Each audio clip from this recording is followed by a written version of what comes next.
வந்திருக்கிற உங்கள் அனைவருக்கும் கிறிஸ்துவுக்குள்ளாக இந்த மாலை நேரத்தில் கிறிஸ்துவின் வாழ்த்துக்களை உங்களுக்கு நான் அறிவிக்கிறேன். கடவுள் ஒரு பணியை நம் கையில் கொடுக்கிறார் என்றால் அதற்குரிய ஆசீர்வாதத்தையும் கொடுக்காமல் போக மாட்டார். அதே நேரத்தில் கடவுள் ஒரு வார்த்தையை கொடுக்கிறார் என்றால் அதற்குரிய மகிமையை காண வைக்காதபடிக்கு அனுப்பவும் மாட்டார். அப்படின்னு சொல்லி பார்க்கும் பொழுது ஒவ்வொரு வருஷமும் நமக்கு ஒரு தலைப்பை ஆண்டவர் கொடுக்கிறார் இந்த தியானத்திற்கென்று. அப்படி தியானத்துக்கென்று நம்ம கொடுக்கும் பொழுது ஆண்டவர் சொன்னார், எழும்பு, ஒளி வீசு, உன் வல்லமையை தரித்துக்கொள். எழும்பு, அரைஸ். இது ரொம்ப முக்கியமானது. ஒருவேளை இந்த இடத்துல நான் எப்படி எழும்ப போகிறேன், நான் என்ன பண்ண போகிறேன், நான் எதை செய்ய போகிறேன் அப்படின்ற கேள்விகளும் இருக்கலாம். அதே நேரத்தில் கவலைகளும் இருக்கலாம், விண்ணப்பங்களும் இருக்கலாம். இந்த 3 நாட்கள் நான் வந்த பிறகு என் மனதுக்கு ஒரு அமைதி கிடைக்க வேண்டுமே, ஒரு ஆறுதல் கிடைக்குமே என்கிற ஒரு உள்நோக்கத்தோடு இந்த இடத்துல வந்திருக்கலாம். அப்போ கடவுளுடைய சமூகம் இட்ஸ் நாட் ஆர்டினரி பிளேஸ். இதில் எனக்கென்று அவர் வைத்திருக்கிறதை அவர் நிச்சயம் கொடுக்க வல்லவர். அப்படின்னு சொன்னாக்கா ஆண்டவர் சமூகத்தில் பார்க்குறேன் ஒரு கட்டளை. இது இந்த அரைஸ் அப்படின்னு சொன்னால், எழுப்புதல் அப்படின்னு சொல்லும் பொழுது இங்கே ஒரு கட்டளை, ஒரு மனிதனை உயிர்ப்பிக்கும் ஒரு கட்டளையான வார்த்தையாக இந்த வார்த்தையை கடவுள் அனுப்புகிறார். It's a message. கடவுள் அனுப்புகிறார். நல்ல யோசனை பண்ணி பாருங்க. எசேக்கியலை பள்ளத்தாக்கிலே, எசேக்கியல் தீர்க்கதரிசியை பள்ளத்தாக்கிலே கொண்டு வந்து ரகசியத்தை சொன்னார். எரேமியாவை குயவன் வீட்டுக்கு கொண்டு போய் ரகசியத்தை சொன்னார். மோசேயை 7 நாட்கள் மலையில் கொண்டு போய் உட்கார வைத்து அவர் 1 வாரம் கழிச்சு தான் பேசினார். 40 நாட்கள் இரவும் பகலும் அங்கே இருக்கும்பொழுது 1 வாரம் கழிச்சு தான் ஆண்டவர் பேசுகிறார். அப்படின்னு சொன்னா இந்த இடத்துல கடவுள் உங்களை அழைத்து வந்ததனுடைய ஒரு உன்னத நோக்கம் இருக்கு, ஒரு நோக்கம் இருக்கு. அதனால தான் ஆண்டவர் சொல்லுகிறார், எழும்பு, நீ எழும்பு, பெலன் கொள். நீ எழும்பு, எழும்பு, பெலன் கொள். ஆண்டவரினுடைய புயமே முந்தின நாட்களிலும் பூர்வமான தலைமுறையிலும் எழும்பினது போல எழும்பு என்று ஆண்டவர் சொல்லுகிறார். நீ எழும்பித்தான் ஆக வேண்டும். நீ எழும்பாமல் உன்னால் இருக்கவே கூடாது. இது பரலோகம் சொல்லுகிற சத்தியம். பரலோகம் நமக்கு கொடுக்கிற ஒரு மெசேஜ், கட்டளை. ஆகவே இதை கேட்டுக்கொண்டிருக்கிற என் அருமையான தேவ ஜனமே, ஆண்டவர் தன் ஜனத்தை ஆண்டவருக்காக, அவருக்காக எழும்ப கிரியை செய்யும்படி ஆண்டவர் விரும்புகிறார். நீ எழும்பி ஆண்டவருக்காக செயல் புரியணும். கிரியை என்கிற வார்த்தைக்கு இன்னொரு தமிழாக்கம் செயல் என்று சொல்லுகிறது. செயல். நீ ஆண்டவருக்கென்று செய்யணும். ஆண்டவருக்காக எதையாகிலும் ஒன்றை நான் செய்தே ஆக வேண்டும். அதைத்தான் அழைக்கக்கூடிய ஒரு வார்த்தையாக, உங்களையும் என்னையும் கடவுள் அழைக்கக்கூடிய ஒரு வார்த்தைக்காக ஆண்டவருக்காக ஜனங்களை எழுப்ப வேண்டும். உங்களை எழுப்ப வேண்டும் என்று தேவன் விரும்புகிறார். என்னை எழுப்ப வேண்டும் என்று தேவன் விரும்புகிறார். அவர் ஒரு அழைப்பை கொடுக்கிறார். என் ஜனங்கள் எழும்ப வேண்டும் அப்படின்னு சொன்னா தூங்குறதுக்கு இல்லை, தூங்குவதற்காக அல்ல, அமர்ந்து கொண்டு வேடிக்கையான வார்த்தைகளை பிதற்றுவதற்காக அல்ல. சத்தியத்தின் நோக்கத்தை நீ தெரிந்து கொள்ள வேண்டும். அது மகா மேன்மைக்குரியது. அந்த மேன்மைக்குரிய வார்த்தையை உன் உள்ளத்தில் வாங்குவது ஒரு அனுபவம். அதை உள்ளத்தில் வாங்கின பிறகு அதை நீ செயல்படுத்துவது இன்னொரு அனுபவம். அதைத்தான் இன்றைக்கு பரிசுத்த வேதாகமம் சொல்லுகிறது, எழும்பி பிரகாசி என்று. ஆமென். நீ எழும்பி பிரகாசிக்கணும். நீ எப்படியெல்லாம் எழும்ப வேண்டும். இதுதான் ஆண்டவருடைய திட்டம். கடவுளுடைய திட்டமே அதுதான். தேவ பிள்ளைய ஏதோ வந்ததை தின்னுட்டு வந்ததை பேசிட்டு நானும் செத்து போகிறேன், கடைசி நேரத்தில் எனக்கு ஒரு அவஸ்தை பூசல் கொடுப்பாங்க, அதுக்கப்புறம் 16ஆம் நாள் பூச வைப்பாங்க. இதுக்காக நீ வரவில்லை. இதற்காக அவர் ரத்தம் சிந்தவில்லை. இதற்காக அவர் தன் ஜீவனை கொடுக்கவில்லை. எத்தனை பேர் ஆமென் சொல்றீங்க? இது முடங்கி கிடக்கக்கூடிய காலம் அல்ல. நீ முடங்கி ஏதோ ஒரு இடத்துல அமர்ந்து கொண்டு இருக்கக்கூடிய காலம் அல்ல. நீ ஆண்டவருக்காக செயல் புரிய வேண்டிய ஒரு காலம். நீ ஆண்டவருக்காக எழுந்து ஓட வேண்டிய ஒரு காலம். நீ ஆண்டவருக்காக பிரகாசமாக ஆண்டவர் பணியை செய்ய வேண்டிய ஒரு காலம். ஆண்டவருக்காக நீ அநேகரை எழுப்ப வேண்டிய ஒரு காலம். அதனால தான் ஆண்டவர் சொல்றாரு, விதைக்க ஒரு காலம் உண்டு, நூற்க ஒரு காலம் உண்டு, சிரிக்க ஒரு காலம் உண்டு, அதே நேரத்தில் நீ எழும்பி பிரகாசிக்க ஒரு காலம் உண்டு. கரங்களை தட்டி நீ எழும்பி பிரகாசிக்கணும். தேவ பிள்ளையே, இனிமேல் ஒரு காலம் உண்டு என்று காத்திருக்கக்கூடிய நிலையில் அல்ல. இனிமேல் நான் காத்திருக்கணும் அப்படின்னு சொன்னா தேவ பிள்ளையை நல்லா யோசனை பண்ணிப்பாரு. ஆண்டவர் மீண்டும் மாட்டுக்கொட்டையில் பிறந்து அவர் வளர்ந்து அதுக்கப்புறம் மறுபடியும் அடிக்கப்பட்டு சிலுவை சுமந்து இப்படி ஒரு சம்பவம். அதுக்காக அல்ல. ஆண்டவர் வந்துட்டார். ஆண்டவர் அவர் வேலையை செய்துட்டார். ஆண்டவர் அழகாக சொல்லலாம். அதனால தான் பாருங்க, எம்மாவூஸ் சீடரை பிரதர் அழகாக சொல்லியிருப்பாரு. ஆமென். எம்மாவூஸ் சீடர்களை பார்த்து, அறிவிலிகளே, அறிவிலிகளே, என்னை குறித்து மோசேயின் ஆகமத்தில் எழுதியிருக்கிறதை நீங்கள் அறியவில்லையா? நீங்கள் அறியவில்லையா? அறிவிலிகளே என்று கேட்டார். அறிவிலிகளே என்று கேட்டார். இதை நல்லா புரிஞ்சுக்கங்க தேவ பிள்ளையே. இனிமேல் ஒரு காலம் உண்டு என்று காத்திருக்கக்கூடிய காலம் இது அல்ல. இது அல்ல. ஆகவேதான் வேதத்தில் நம்ம பார்க்கிறோம், திருவெளிப்பாட்டில் மிக அழகாக சொல்லப்பட்டிருக்கிறது, இனி காலம் செல்லாது. ஆமென். ரெவலேஷன் திருவெளிப்பாட்டில் சொல்றாரு, இனி காலம் செல்லாது. அநியாயம் செய்கிறவன் அநியாயம் செய்யட்டும், பரிசுத்தமாக இருக்கிறவன் பரிசுத்தமாக இருக்கட்டும், இதோ அவனவனுக்கு உண்டானதை நான் கொண்டு வருகிறேன் என்று சொன்னாரே, அவர் சொல்லுகிறார், இனி காலம் செல்லாது.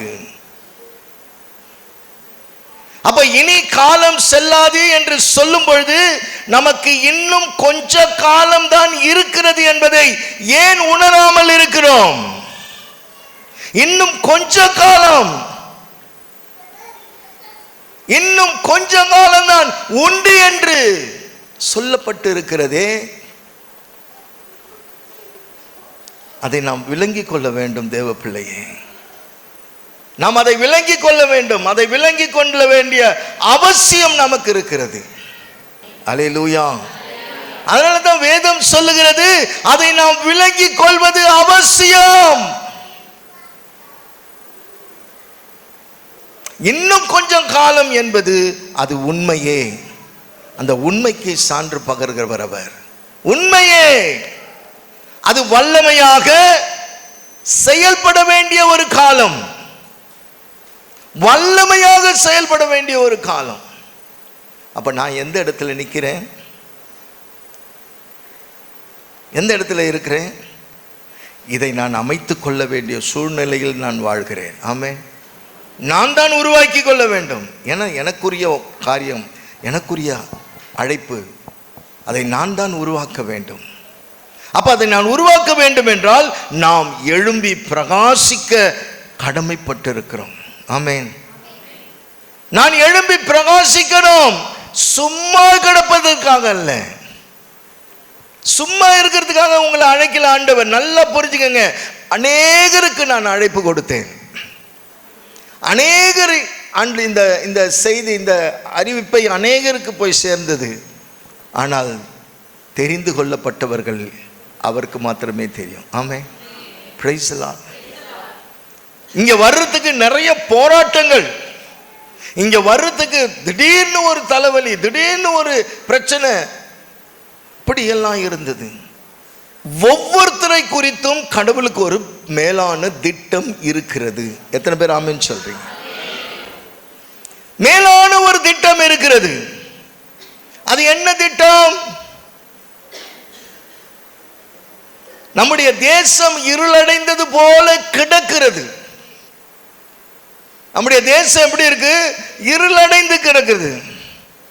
இதை குறித்து பரிசுத்த வேதாகமம் என்ன சொல்கிறது என்றால், இந்த காலத்தில் ஒரு மனிதன் எழும்பி பிரகாசிக்காவிட்டால், இந்த நாட்களிலே ஒரு மனிதன் எழும்பி பிரகாசிக்காவிட்டால் எந்த காலத்தில் அவன் எழும்பி பிரகாசிக்க போகிறான்?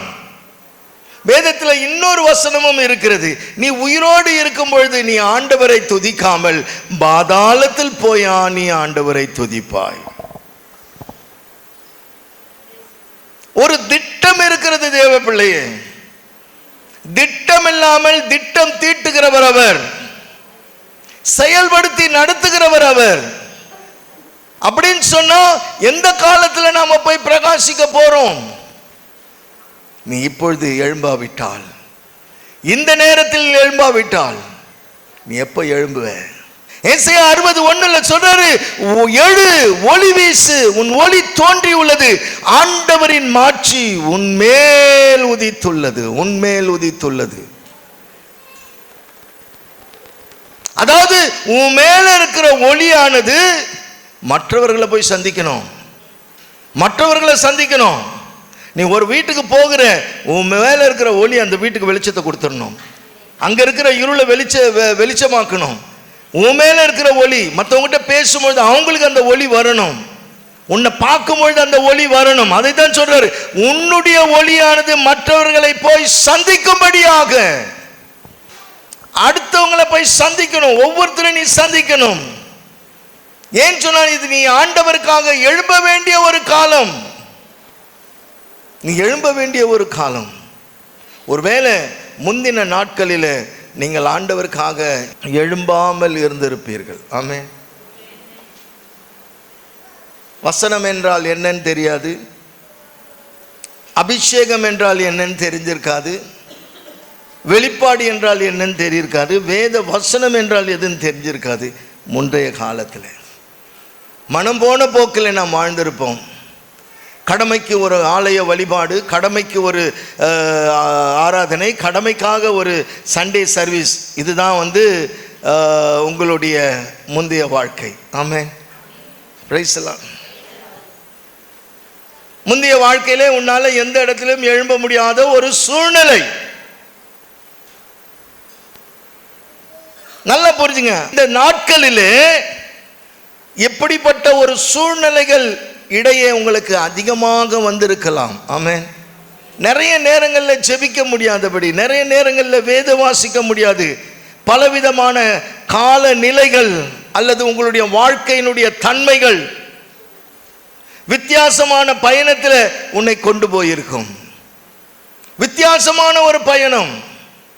இன்னைக்கு நீ நினைச்சு பார்க்கலாம், ஓ அப்பொழுது நான் இன்னைக்கு நினைக்கிறேன், அன்றைக்கு என்னை ஆண்டவர் அழைத்து இருந்தால் என்றால் இன்னும் நான் ஓடி இருப்பேனே, அன்றைக்கு என்னை அழைத்திருந்தால் என்றால் இன்னும் ஓடி இருப்பேனே.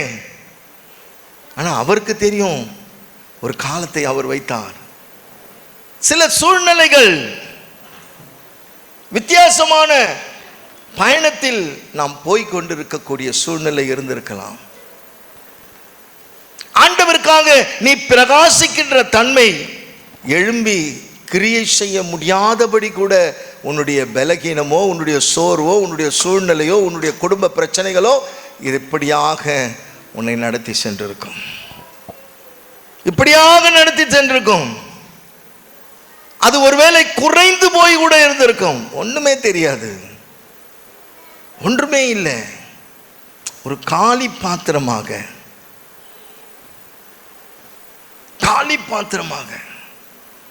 சில நேரத்தில் நமக்கு நிறைய தயக்கங்கள், சில நேரங்களில் சில காரியங்களை நாம் காட்டுவதற்கு, சொல்லுவதற்கு தயக்கங்கள் அதிகமாக நாம் காட்டிக்கொண்டிருக்கிறோம். சில நேரத்தில் நம்முடைய இருதயத்தினுடைய துக்கம், வேற யாராவது எழும்பட்டும், அவங்க எழும்பட்டும், அவங்க பிரகாசிக்கட்டும், நான் ஒன்றுமே இல்லை, எனக்கு அது தெரியாது, எனக்கு ஜெபிக்க தெரியாது, அவங்க ஜெபிக்கட்டும், எனக்கு வேத வாசிக்க தெரியாது, அவங்க வாசிக்கட்டும், எனக்கு பாட தெரியாது, அவங்க பாடட்டும், எனக்கு இது தெரியாது அப்படின்னு சொல்லி மற்றவர்களை விட்டு கொடுத்து விட்டு, மற்றவர்களை நீ விட்டு கொடுத்து விட்டு எழும்பட்டும் என்று சொல்லி அப்படியே நாம மனம் போன போக்கில் போயிருப்போம். ஆமென். ஆனால் சிந்திச்சு பாரு அருமையான தேவ பிள்ளையே, அந்த நேரத்தில் ஆண்டவர் யாரையாவது, அதாவது அவருடைய வேலை செய்ய வேண்டும், ஆண்டவர் தேடுகிறாரு. ஆண்டவருடைய கண்கள் பூமி எங்கும் உலாவி கொண்டிருக்கிறது. ஆண்டவர் தேடுகிறாரு. என்ன தேடுகிறாரு? யாராவது அவருடைய வேலைக்கு. அதனால தான் வேதத்தில் நம்ம வாசிக்கலாம், சுவரை அடைத்து ஜெபிக்கிறவன் யாராகிலும் உண்டோ என்று ஆண்டவருடைய கண்கள் பூமி எங்கும் உலாவி கொண்டிருக்கிறது.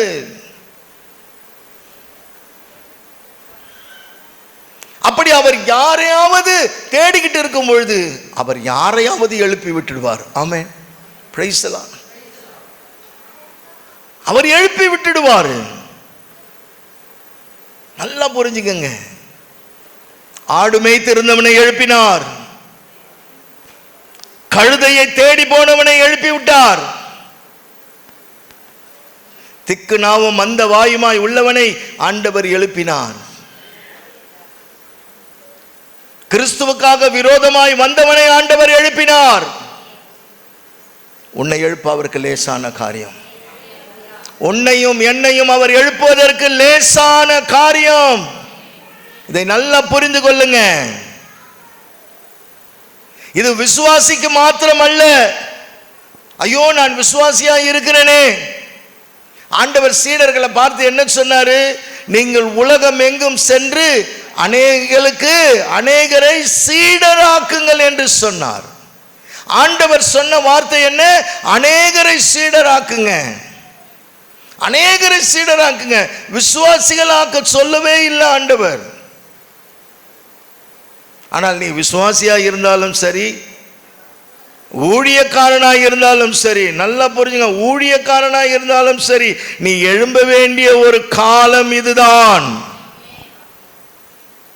நீ எழும்ப வேண்டிய ஒரு காலம். ஒரு கம்ஃபர்ட் ஜோன்ல இருக்கிற அனுபவம் வேற.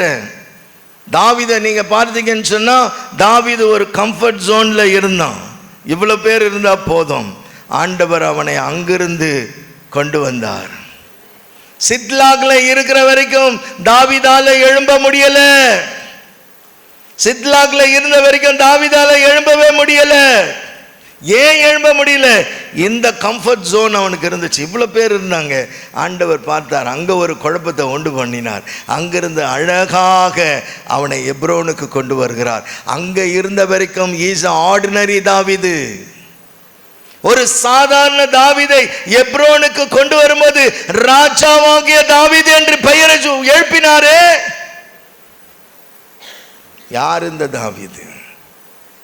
ஆடு மேய்த்திருந்தவன், ஆடு மேய்த்திருந்தவன். ஒருவேளை நீ அப்படி நினைக்கலாம், எனக்கு என்னால் என்ன செய்ய முடியும், என்னால் என்ன செய்ய முடியும், நான் இந்த இவ்வளோ குறுகிய வட்டத்தில் நான் ஊழியம் செய்தால் இது போதும். அது கிடையாது. உனக்கு கொடுக்கப்பட்ட பணி என்ன? நீ எழும்பணும். ஊழியரும் எழும்ப வேண்டிய ஒரு காலம், படுத்து உறங்குகிற காலம் அல்ல. இதைதான் வேதம் சொல்லுகிறது. ஏசாயா புத்தகம் 52வது அதிகாரம் 1 வசனம் 2வது வசனத்தை பார்க்கும் பொழுது முதல் வசனம் என்ன சொல்லுகிறது? விழித்தெழு விழித்தெழு சீயோனே, உன் ஆற்றலை அணிந்து கொள். விழித்தெழு விழித்தெழு சீயோனே, உன் ஆற்றலை நீ அணிந்து கொள். அதே நேரத்தில் 2வது வசனத்தில் சொல்லுகிறாரு, சிறைப்பட்ட எருசலேமே, புழுதியை தட்டிவிட்டு எழுந்திரு. நீ புழுதியை தட்டணும். உன்னை அழைத்தவருடைய நோக்கத்தை நீ புரிந்து கொள்ளணும். அதைத்தான் வேதம் சொல்லுகிறது. விழித்தெழு விழித்தெழு என்று உன் வல்லமையை தரித்துக்கொள். உன் வல்லமையை நீ தரித்துக்கொள். உன்னை கொண்டு ஆண்டவர் செய்வாரு. உன்னை கொண்டு ஆண்டவர் செய்வார். உன்னை கொண்டு ஆண்டவர் செய்வார். அவருக்கு யாரை வேண்டுமென்றாலும் எழுப்ப முடியும். ஆமென். Praise the lord. தேவ பிள்ளையே, நல்லா புரிஞ்சுக்கங்க. நாம் வாழ்கிற காலம் கடைசி காலம்.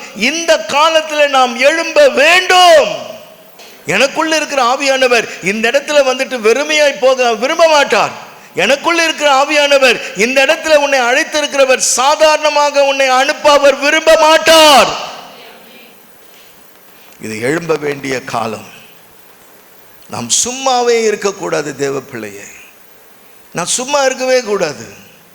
ஏதோ வந்ததை தின்னுட்டு வெந்ததை பேசுற ஒரு கிறிஸ்தவ வாழ்க்கை அல்ல. அதுக்காக இயேசு ரத்தம் சிந்தலை. அதற்காக இயேசு 3 ஆணிகளுக்கு மத்தியில் அவர் தொங்கிக் கொள்ளல. இத்தனை காயங்கள் எதற்காக? இத்தனை பாடுகள் எதற்காக? இத்தனை வேதனைகள் எதற்காக? நல்லா புரிஞ்சுங்க. நாம் எல்லாம் திருச்சபையின் அங்கத்தினர்கள்.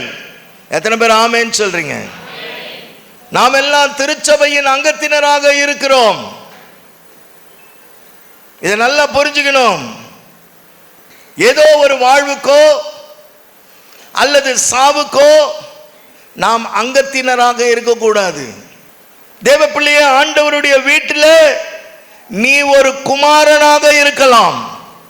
ஆண்டவருடைய வீட்டில் நீ ஒரு குமாரனாக இருக்கலாம். நீ ஒரு வேலைக்காரனாக கூட இருக்கலாம். யார் வீட்டில்? ஆண்டவருடைய வீட்டில். ஆண்டவருடைய வீட்டில் நீ கடவுளுடைய பிள்ளையாக இருக்கலாம். குமாரன் என்று சொன்னால் நீ கடவுளுடைய பிள்ளையா இருக்கலாம், வேலைக்காரனா இருக்கலாம். நமக்கு கிடைத்த இந்த வாய்ப்பை நாம் பயன்படுத்தி கொள்ள வேண்டும். நமக்கு ஒரு வாய்ப்பு கிடைச்சிருக்குதப்பா. எனக்கு ஒரு வாய்ப்பு கிடைத்து இருக்கிறது. சந்தர்ப்பம் வாய்த்தாலும் வாய்க்காமல் போனாலும் சுவிசேஷம் பிரசங்கிப்பது என் தலையின் மேல் வைக்கப்பட்ட கடமை. எனக்கு ஒரு வாய்ப்பு கிடைத்து இருக்கிறது. என்ன வாய்ப்பு கிடைத்தது? ஆண்டவருக்காக எழும்பி கிரியை செய்ய வேண்டும். இது என்னுடைய வாய்ப்பு. கரங்களை தட்டி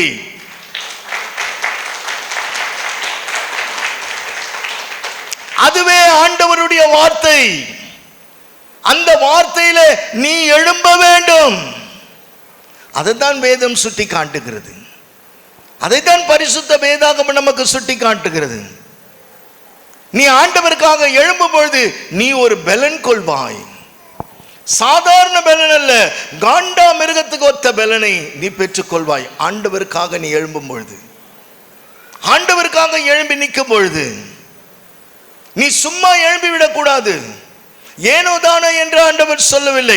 நீ எழும்பு, அடுத்து நீ பலன் கொள். நீ எழும்பு, அடுத்து நீ பலன் கொள். இது நல்லா புரிஞ்சுக்கங்க. நீ எழும்பும் பொழுது ஒரு பலன் இருக்கிறது. அந்த பலன் தான் ஆண்டவர் சொல்றார். இரண்டாவது, உன் வல்லமையை தரித்துக்கொள். நீ எழும்பும் பொழுது முதல்ல ஒரு பலன், இரண்டாவது வல்லமை. நீ பலனை பெற்றுக் கொள்ளுகிறாய், வல்லமையை நீ தரித்துக் கொள்ளுகிறாய். அதைதான் சொல்றாரு. முதல்ல என்ன சொல்றாரு? நீ எழும்பு, அடுத்து நீ பலன் கொள். இரண்டாவது, உன் வல்லமையை நீ தரித்துக்கொள். நீ வல்லமையை தரித்துக்கொள். ஒவ்வொரு விசுவாசிக்கும், ஒவ்வொருத்தருக்கும், ஏதோ ஒரு தனிப்பட்ட மனிதனுக்கு அல்ல, ஒவ்வொருவருக்கும். அதே நேரத்தில் ஊழியருக்கும் அவர் என்ன கொடுக்கிறாரு? வல்லமையை கொடுக்கிறாரு, அபிஷேகத்தை கொடுக்கிறாரு, கிருபையை கொடுக்கிறாரு. விசுவாசிக்கு, ஒவ்வொரு விசுவாசிக்கும் ஊழியக்காரருக்கும் வல்லமையும் கொடுக்கிறாரு, அதே நேரத்தில் அபிஷேகத்தையும் கொடுக்கிறாரு, அவருடைய கிருபையை கொடுக்கிறாரு.